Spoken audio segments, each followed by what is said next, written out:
अस्सलाम वालेकुम dear students. आज हम फर्स्ट ईयर अकाउंटिंग की एक नई क्लास के साथ ऑनलाइन मौजूद हैं और पिछले लेक्चर में हमने डिस्कस किया था कि अकाउंटिंग इक्वेशन पर ट्रांजैक्शन के इम्पैक्ट्स क्या होते हैं।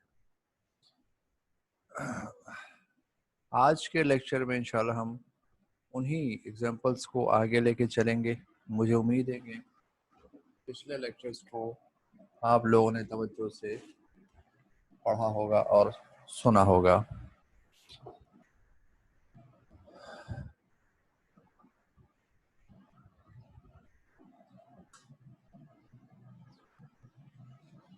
जी, पिछले लेक्चर में हमने डिस्कस किया था कल कि अगर हमें क्वेश्चन के अंदर एक्सपेंसेस, रेवेन्यूज, ड्राइंग या लॉसेस बताए जाएं तो उनको हम क्या ट्रीट करते हैं, ये मैंने कल आपको बताया था।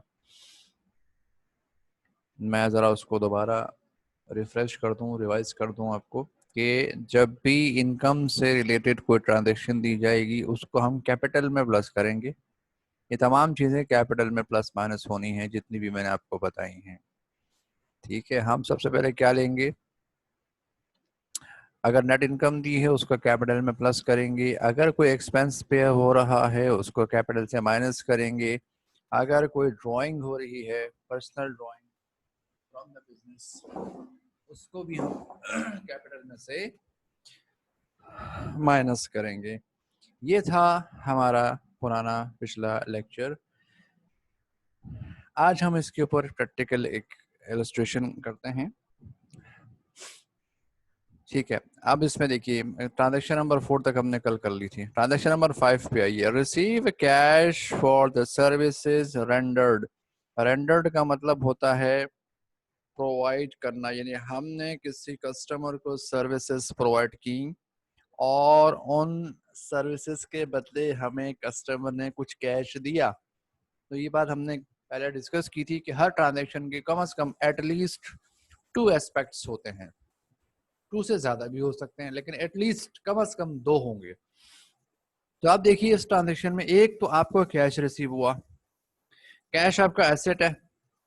जब एसेट आपको रिसीव हुआ तो क्या हो जाएगा, आपके एसेट में इंक्रीज आ जाएगा। ठीक है ना, आप कस्टमर से कैश ले रहे हो, कैश आपके पास बढ़ गया, आप उसको प्लस करोगे अपने पास। दूसरी चीज कि ये हमारा इनकम है। हम जब कस्टमर को सर्विसेज प्रोवाइड कर रहे हैं, देखें हमने डिस्कस किया था शुरू में कि 3 तरह के बिजनेस होते हैं। एक वो बिजनेस जो प्रोडक्ट्स सेल करता है, मनी बनाए ऑलरेडी मैन्युफैक्चर्ड गुड्स सेल करता है। ठीक है, उनका सोर्स ऑफ इनकम सेल्स होती है। दूसरे बिजनेसेस ऐसे होते हैं जो प्रोडक्ट सेल नहीं करते बल्कि अपनी सर्विसेज प्रोवाइड करते हैं। टीचर्स, कंसल्टेंट्स, डॉक्टर्स, लॉयर्स, फिर आप चले जाएं tailors, repairing shop, mechanics, banks, hospitals, ये सारे के सारे सर्विस प्रोवाइडिंग बिजनेसेस हैं। तो जब ये लोग किसी को सर्विसेज देते हैं तो इनका रेवेन्यू जनरेट होता है, इनकम बढ़ती है।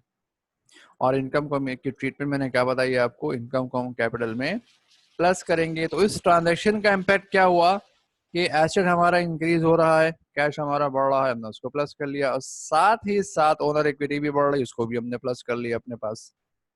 जी, यहाँ तक क्लियर है, कोई कंफ्यूजन तो नहीं। आगे चलते हैं। Example transaction number 7।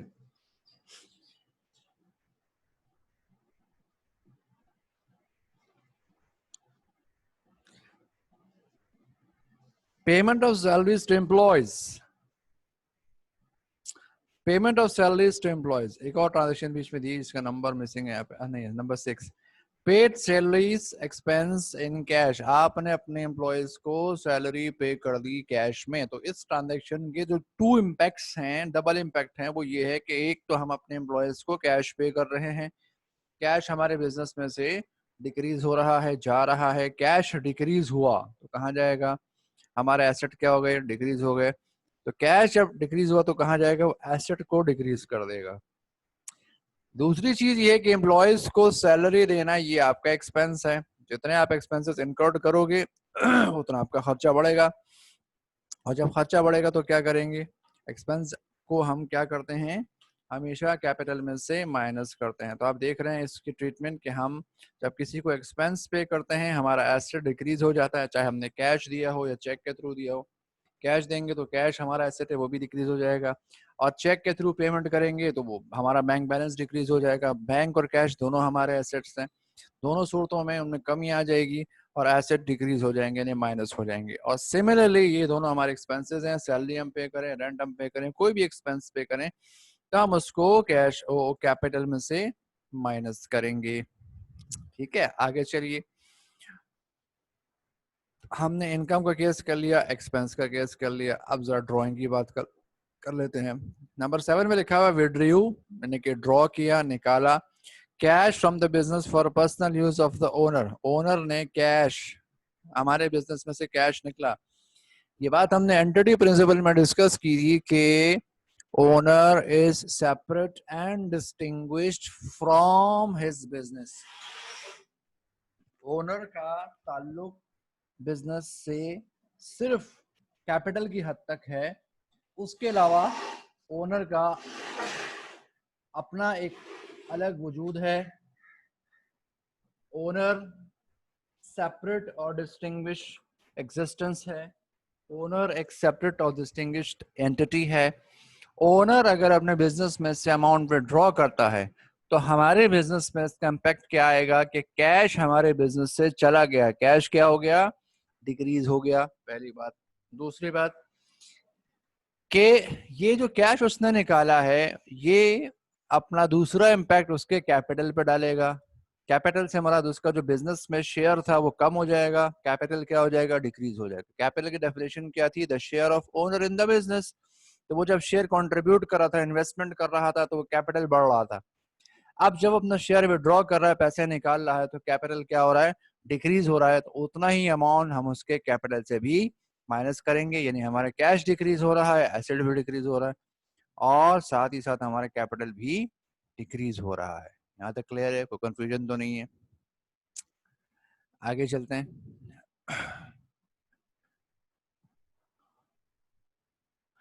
जी बेटा, ये तो मैंने आपको कुछ ट्रांजेक्शन्स बताई, कंप्लीट ट्रांजेक्शन, जिसके अंदर अब तक जो हमने सीखा, दो मेन चीजें सीखी कि नंबर 1 हमें एनालाइज करना है, ट्रांजैक्शन को जज करना है।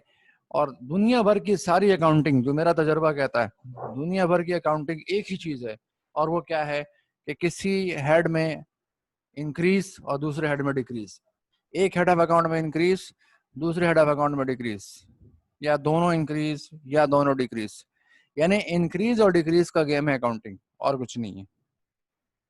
ठीक है, अब तक हमने जो चीजें सीखी, हमने इम्पैक्ट को जज करना सीखा कि कौन सी चीज इंक्रीज हो रही है और कौन सी चीज डिक्रीज हो रही है। अभी तक हमने अमाउंट की बात नहीं की थी, अब जरा हम अमाउंट की बात भी करेंगे। एग्जाम्पल नंबर 4, इलस्ट्रेशन नंबर 4 में अब इंक्रीज डिक्रीज के साथ अमाउंट का जिक्र भी आ गया। तो जरा ये कंप्लीट क्वेश्चन है आपके सामने स्क्रीन पे, अगर आपको नजर आ रहा है। जी, कल मैंने स्टार्ट भी किया था, दो ट्रांजेक्शन मैंने आपको समझाई भी थी, दोबारा जरा उसको रिव्यू कर लेते हैं। इलस्ट्रेशन नंबर 4, पहली ट्रांजेक्शन है, the owner Mr Ahmed started business with cash investment of 1 lakh. अब अमाउंट आ गई इसके अंदर, इससे पहले हमने अमाउंट का जिक्र नहीं किया था क्वेश्चन में, अब आप लोग अमाउंट की तरफ जाएंगे।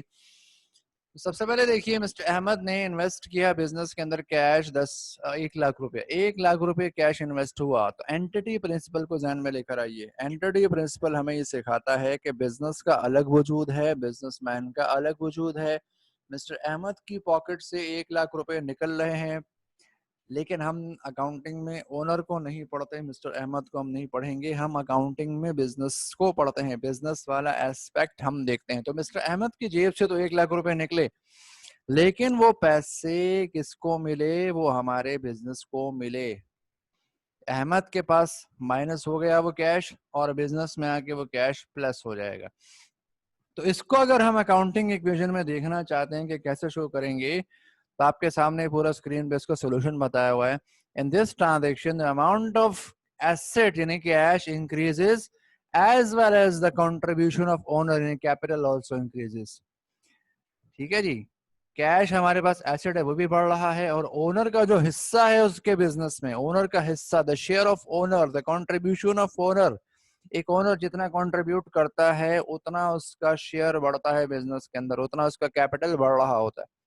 तो यहाँ पर हमारे बिजनेस को मिले 1 लाख रुपया, हमने एसेट में जाकर, एसेट हमारा हेड ऑफ अकाउंट है, एसेट के अंदर हमने टाइटल ऑफ अकाउंट ओपन किया, क्या ओपन किया, कैश, कैश में हमने प्लस किए 1 लाख रुपया, और कैपिटल में प्लस की 1 लाख रुपया, यानी हमारे बिजनेस को कैश मिल रहा है, कैश इंक्रीज हो रहा है, और साथ ही साथ हमारे बिजनेस में ओनर का शेयर भी इंक्रीज हो रहा है। ये बात आपकी समझ में आ रही, कोई प्रॉब्लम है, कंफ्यूजन तो नहीं है जी? आगे चलते हैं, ट्रांजेक्शन नंबर 2, ट्रांजेक्शन नंबर 2। अच्छा, फिर मैंने कल आपको एक बात बताई थी कि cash is regarded as the life blood of a business. Cash की हैसियत किसी भी कारोबार में ऐसी है जैसे इंसान के जिस्म में खून की है। जब तक खून आपके जिस्म में, इंसान जिंदा है, और इंसान के जिस्म से खून निकाल दिया जाए तो इंसान जिंदा नहीं रहता। इसी तरह बिजनेस में जब तक कैश सर्कुलेट कर रहा है, बिजनेस रनिंग और ऑपरेटिव कंडीशन में रहेगा, और बिजनेस में से कैश निकाल दिया जाए तो बिजनेस रनिंग और ऑपरेशनल कंडीशन की हद से बाहर निकल जाएगा, यानी उसकी एक्टिविटीज डेड हो जाएंगी। अब यहाँ पे ओनर ने 1 लाख रुपीज इन्वेस्ट किया कैश की शक्ल में, तो ये 1 लाख रुपीज अब बिजनेस में सर्कुलेट करेगा। इसी 1 लाख रुपीज से हम अपनी सारी एक्टिविटीज परफॉर्म करेंगे। अब ऐसा नहीं कि वो हर बार ओनर लाके जेब से लाके पैसे देगा, उसने 1 लाख रुपए दे दिया, इसी 1 लाख में से हम कुछ पैसे बैंक में डिपॉजिट कर देंगे, इसी 1 लाख में से हम अपने लिए कुछ फर्नीचर परचेज करेंगे, इसी में से हम कुछ इक्विपमेंट्स परचेज करेंगे, इसी में से हम अपनी मर्चेंडाइज, यानी वो प्रोडक्ट जो हमने दूसरों को सेल करनी वो भी सेल परचेज करेंगे, और उसके साथ साथ जो हमारे जो एक्सपेंसेस होंगे वो भी इसी 1 लाख रुपए में से पे किए जाएंगे। जैसे सैलरीज हो गई आपके, रेंट हो गया, ट्रांसपोर्टेशन, दूसरे जो खर्चे होते हैं आपके, वो सारे के सारे अब इसी एक्सपेंस के थ्रू पे किए जाएंगे, यानी यही कैश अब आपका फ्लो करता रहेगा बिजनेस के अंदर। ठीक है जी, बात समझ में आ रही? अब ट्रांजेक्शन नंबर 2 में बताया गया है, अब आप ध्यान में रखिएगा, हमारे पास 1 लाख रुपए का कैश बैलेंस मौजूद है, तो ट्रांजेक्शन नंबर 2 में वो कह रहे हैं cash as considered to be the life blood, ये मैंने आपको एक्सप्लेन कर दिया उर्दू में।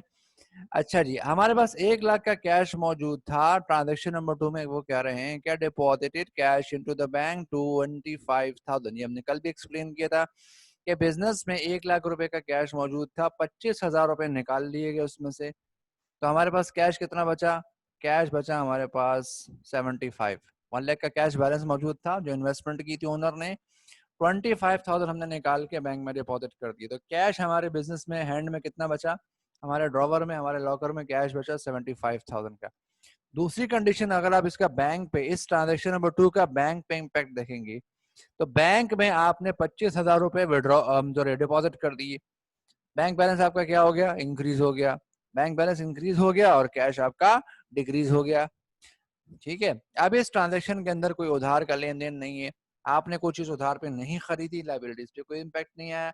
दूसरी बात, ओनर ने कुछ पैसे इन्वेस्ट नहीं किए, ओनर ने ना कुछ निकाला पैसे बिजनेस में से, ना इन्वेस्ट किए, तो कैपिटल उसका एज इट इज अनचेंज रहेगा, उस पर कोई इम्पैक्ट नहीं आएगा, जीरो इम्पैक्ट।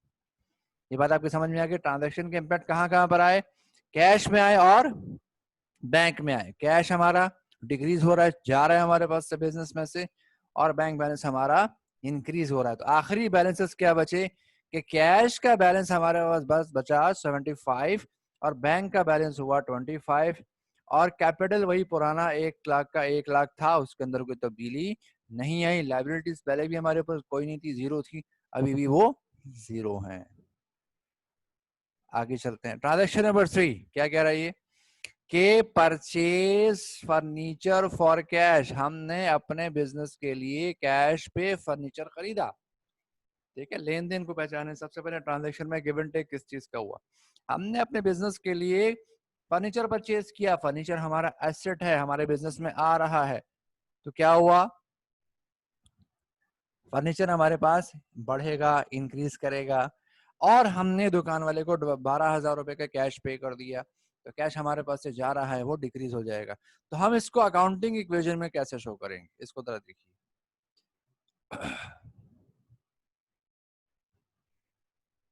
अकाउंटिंग इक्वेशन में हम उसको यूं शो करेंगे कि हमारे जो एसेट्स थे, पहले कैश का, ठीक है, फिर उसमें बैंक बैलेंस भी आ गया था, अब एक तीसरा एसेट आ गया जिसका नाम है फर्नीचर। ट्रांजेक्शन नंबर पुराने बैलेंसेस हमने पहले उतार ली। कैश का पुराना बैलेंस था 75, बैंक का था 25, कैपिटल का था 1 लाख। ये बैलेंसेस लिख लेने के बाद हमने ट्रांजैक्शन क्या की, परचेज फर्नीचर ऑन क्रेडिट, हमने उधार पे फर्नीचर खरीदा। ठीक है भाई, अब आप इसका इम्पैक्ट देखें। जब आप उधार पे फर्नीचर सॉरी कैश पे फर्नीचर खरीदा, ये ऑन क्रेडिट का वर्ड गलत लिखा हुआ है, ऑन कैश होना चाहिए था यहाँ पे।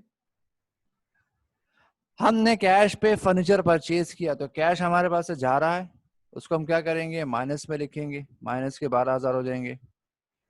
ठीक है, और उसके बदले हमारे पास क्या आ रहा है, फर्नीचर आ रहा है। तो जो चीज हमारे पास आ रही है वो इंक्रीज कर रही है। ठीक है, जो चीज हमारे पास आ रही है वो क्या हो रही है, वो इंक्रीज कर रही है। तो फर्नीचर हमें मिल रहा है, फर्नीचर को हम इंक्रीज करके क्या कर देंगे, क्या करेंगे, इसको प्लस करेंगे अपने पास। और कैश हमारे पास से जा रहा है, इसको हम क्या करेंगे, माइनस करेंगे। तो इम्पैक्ट क्या आया, दो जगहों पर आया, फर्नीचर बढ़ रहा है वो प्लस हो गया, कैश कम हो रहा है वो माइनस हो गया। अच्छा, इस ट्रांजेक्शन में बैंक बैलेंस इन्वॉल्व नहीं है, ना हमने बैंक के थ्रू कुछ पेमेंट की है, ना हमने बैंक के थ्रू कुछ विड्रॉ किया, ना डिपॉजिट किया, बैंक इसमें इन्वॉल्व नहीं है। तो बैंक पे इम्पैक्ट क्या आ गया, जीरो। उधार का लेन देन नहीं है, लाइबिलिटी जीरो। और उसके साथ साथ ओनर भी इसमें इन्वॉल्व नहीं है, ओनर ने ना पैसे इन्वेस्ट किए बिजनेस में, ना उसने बिजनेस में से पैसे विड्रॉ किए। नतीजा क्या हुआ कि ओनर का अकाउंट भी रिमेन्स अनचेंज्ड। ठीक है, बात समझ में आ रही है। अब आप कैश का बैलेंस देखो, हमारे पास पुराना 75,000 का कैश था, जिसमें से 12,000 रुपए हमने पे कर दिए फर्नीचर खरीदने में। 75 में से 12 निकल गए, तो हमारे पास कैश कितना बचा, 63,000 बचा।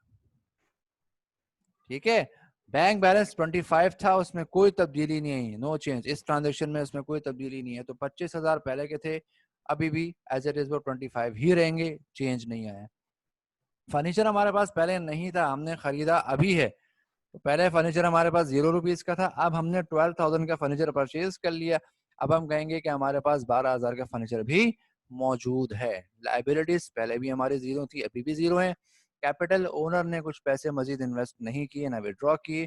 Capital as it is 1 lakh रुपए ही मौजूद रहेगा। जी बेटा, यहाँ तक क्लियर है, कोई कंफ्यूजन तो नहीं है इसमें, कोई प्रॉब्लम? ओके,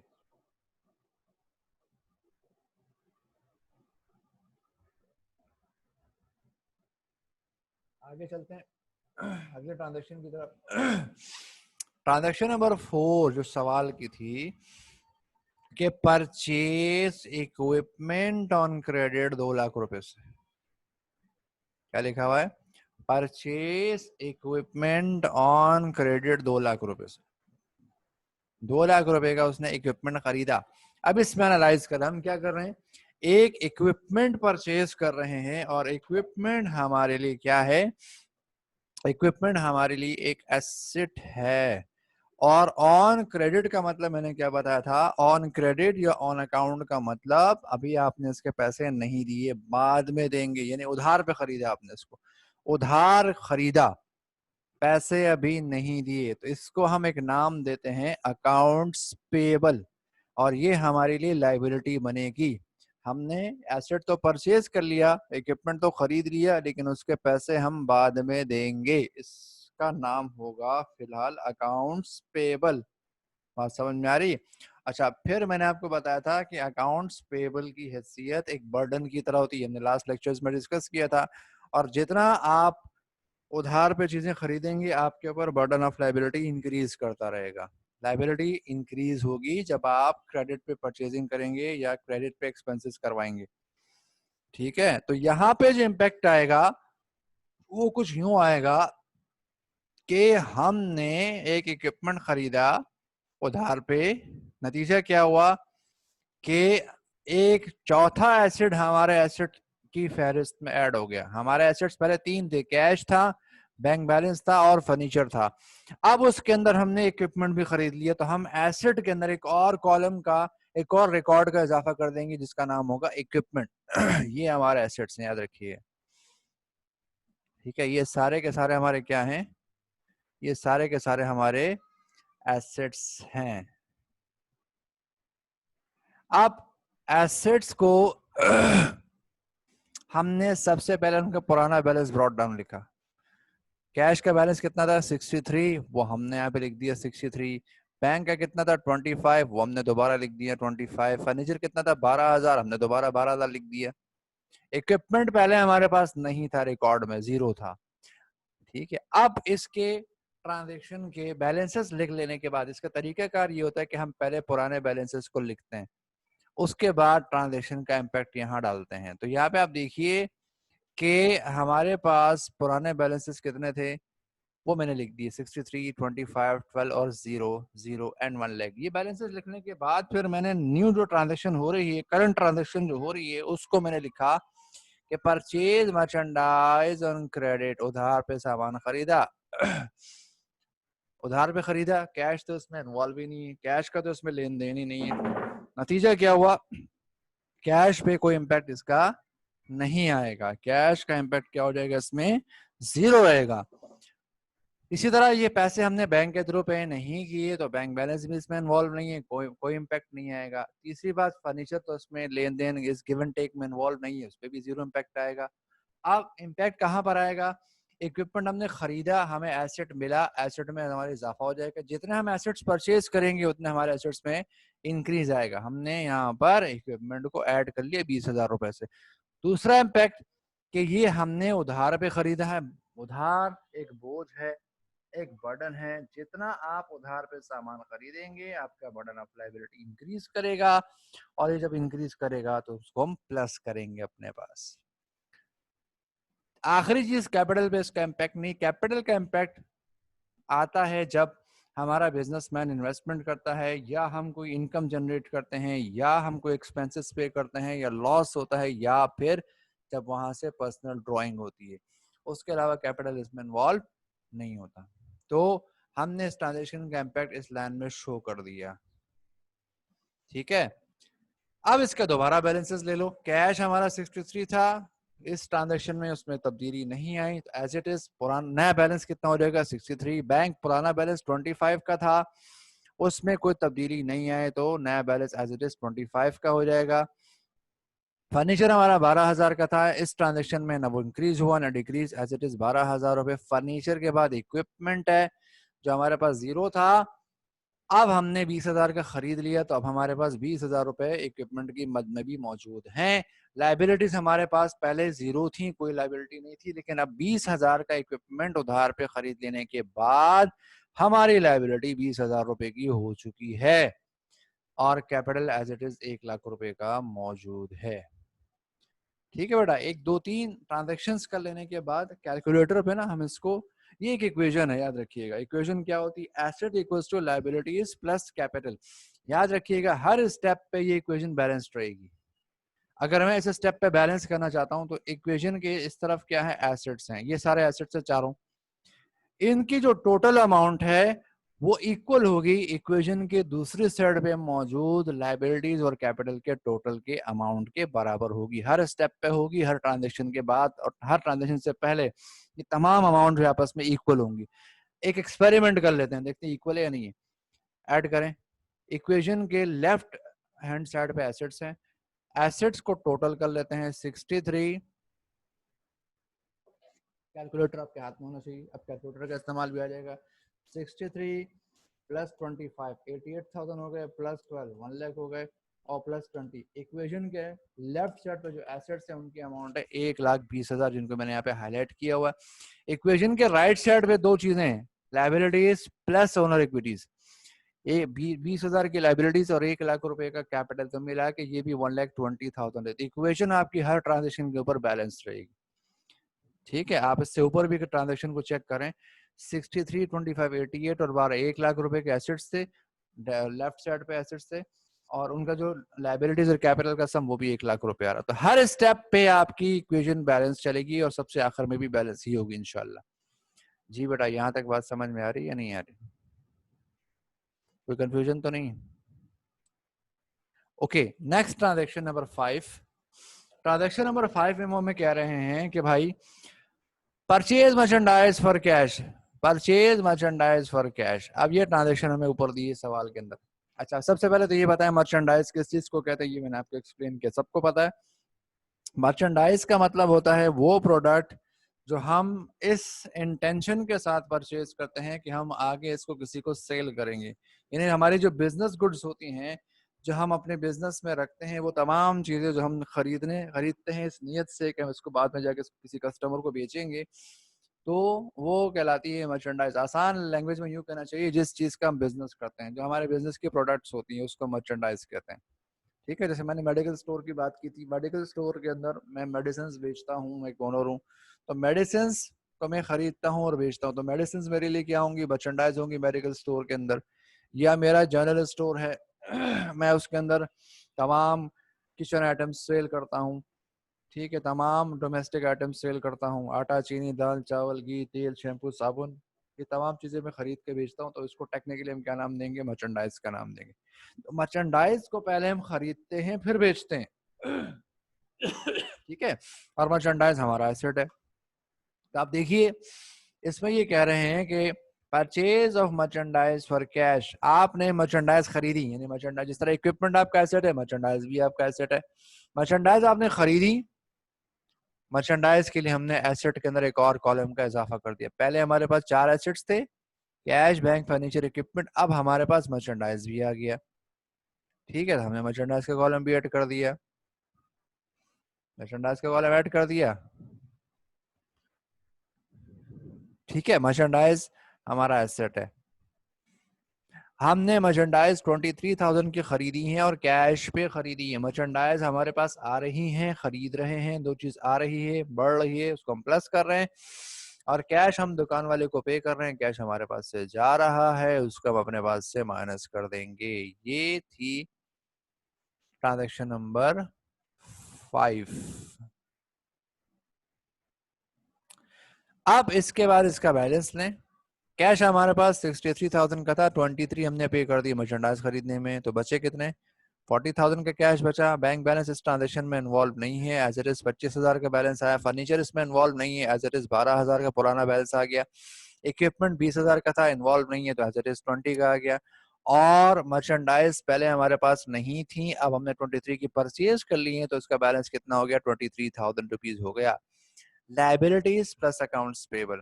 अच्छा जी, अब लाइबिलिटीज पहले कितनी थी, 20,000 की थी, हमने मजीद कोई नया काम नहीं किया, तो लाइबिलिटीज एज इट इज 20,000 की हैं, और कैपिटल हमारा पुराना 1 लाख रुपए का था, अभी भी as it is 1 lakh rupees का मौजूद है हमारे बिजनेस के अंदर। Any problem with that? तो कंफ्यूजन तो नहीं है इसके अंदर? जी, आगे चलें। अब इसको बैलेंस करके देखते हैं। हर स्टेप पे बैलेंस चेक कर लेना चाहिए ताकि आगे जाके प्रॉब्लम ना हो। इक्वेशन के लेफ्ट साइड पे क्या है हमारे पास,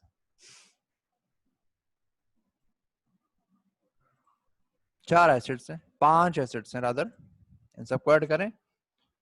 40,000 प्लस 25,000 प्लस 12,000 प्लस 20 प्लस 23, ये बन गया 1,20,000। एसेट्स की अमाउंट है 1,20,000, और इक्वेशन के राइट साइड पे दो चीजें होती हैं, लाइबिलिटीज प्लस कैपिटल 20,000 और 1 लाख, तो वो भी 1,20,000 पे हिसाब बराबर है हमारा। यहाँ पर हमारी अकाउंटिंग इक्वेशन हर स्टेप पे बैलेंस चल रही है। जी, यानी प्रॉब्लम क्लियर है यहाँ तक? आगे चलते हैं। Transaction number 7। एक मिनट।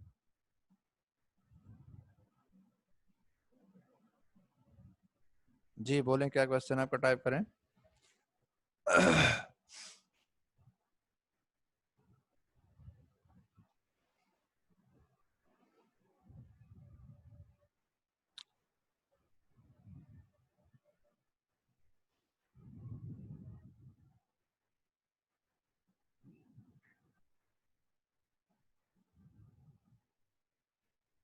अच्छा जी, नेक्स्ट ट्रांजेक्शन पे हम चलते हैं। Transaction number 7, sale of merchandise at above cost. अब ट्रांजेक्शन नंबर 7 क्या थी, जरा इसको ऊपर हम देख लेते हैं। Sold merchandise costing 20,000 for cash 24,000। अब इस पे जरा गौर करें। कॉस्ट का मतलब मैंने बताया था परचेज प्राइस, ठीक है। सोल्ड मर्चेंडाइज कॉस्टिंग 20,000, यानी मर्चेंडाइज ऐसी थी जो हमने खुद परचेज की थी 20,000 रुपए की, और सोल्ड फॉर कैश 24,000, 20,000 की परचेज करके 24 की बेच दी, ठीक है। हमने 20,000 मर्चेंडाइज 24,000 के कैश पे बेच दी, तो हमें कैश कितना मिलेगा कस्टमर की तरफ से, 24,000 का कैश मिलेगा। तो हम क्या करेंगे, कैश में प्लस करेंगे जी, 20,000 की मर्चेंडाइज हमने बेची, तो हम भी 24,000 रुपए का हमें कस्टमर की तरफ से कैश मिला, हम 24,000 रुपीज कैश में यहाँ पे प्लस कर देंगे। मर्चेंडाइज को हमेशा कॉस्ट प्राइस पे रिकॉर्ड करना है, मर्चेंडाइज को हमेशा कॉस्ट प्राइस पे माइनस करना है। तो मर्चेंडाइज की अपनी अमाउंट क्या थी, 20,000 रुपए थी, तो हम मर्चेंडाइज में से 20,000 रुपए माइनस करेंगे। कैश में लिखेंगे 24,000, क्योंकि कस्टमर ने हमें 24,000 रुपए कैश दिया है और हमने उसके बदले 20,000 का सामान दिया, तो हम अपने पास से 20,000 माइनस करेंगे। अब यहाँ पे एक तीसरी चीज है, वो है प्रॉफिट। 20,000 की चीज को अगर आप 24 का बेचोगे तो 4,000 रुपीज का आपको प्रॉफिट भी हुआ। और प्रॉफिट को मैंने आपको बताया था कल भी और आज भी, कि प्रॉफिट को हम क्या करते हैं, कैपिटल में प्लस करते हैं। तो यहाँ पर एक ट्रांजेक्शन में तीसरी चीज भी आ गई, वो प्रॉफिट।